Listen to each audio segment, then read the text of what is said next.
თითოეული მათგანი. იბადებოდნენ პატარა დინოზავრები, სწავლობდნენ ბალახის ცოლას და ხდებოდნენ დიდი დინოზავრები. ერთხელ პატარა დინოზავრი ცოლდა ბალახს. ცაში აიღებდა და დაინახა ლურჯიდან თამი. ლამაზი იყო თამი. იქ წითელი ბურთი გორავდა. ნეტა გაუყვირდა პატარა დინოზავრს.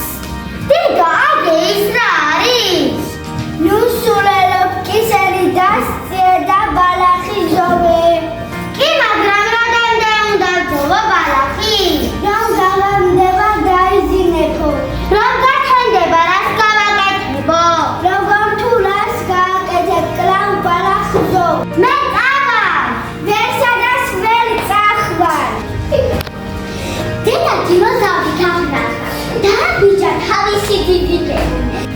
ამიქა ისვერე მაინც ენის შვილი გამო არის ასეთი სულელი.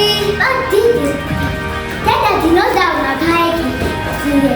დიდი დინოზავრები გაეკიდნენ, მაგრამ რაღაც დაეწეოდნენ. უქუდო დარჩენილ დინოზავრს. პატარა დინოზავრმა მეორე მიხედიანა, დასრულდა და ჩაედინა.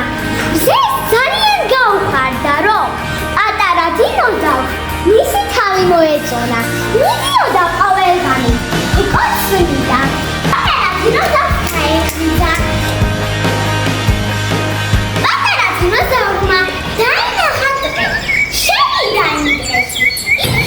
ტბა იყო, ჩაიხედა ტბაში და შინახად ქცეული იყო. იქვე მახლობლად ჩიტები იყვნენ. ჩიტებს იკითხა. ხომ არიცით რა არის ის წითელი ბურთი? ის მზეა, ის აწოთლებს მიწაზე ყველაფერს. მზე ქვია წითებულს. დაიანები პატარა ჯირაფს. იგი ტყეში დარჩა.